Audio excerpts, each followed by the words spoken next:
Nationwide ba ang pagbibigay ng 1,000 pesos kada buwan na social pension para sa mga indigent senior citizens? Sa kasalukuyang taon, ang social pension ay 1,000 pesos kada buwan at ipinamamahagi kada 3 buwan sa lahat ng benepisyaryo ng programa sa buong bansa na may kabuuang 3,000 pesos bawat quarter. Kung kwalipikado ka ayon sa itinakdang pamantayan, maaari kang pumunta sa Office of the Senior Citizens Affairs or OSCA na matatagpuan sa inyong munisipyo o lokal na pamahalaan. Dalhin lamang ang mga sumusunod na dokumento na isagutang application form, Office for Senior Citizens Affairs ID or any valid ID with birth dates, birth certificates.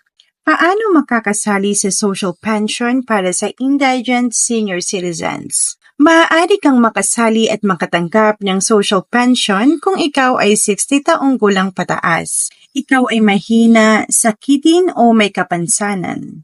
Walang pension, walang permanenteng pinagkukunan ng kita, at walang regular na suporta mula sa pamilya o kamag-anak para sa iyong pangunahing pangangailangan. Kung gusto mong matuto pa, please follow and like my page.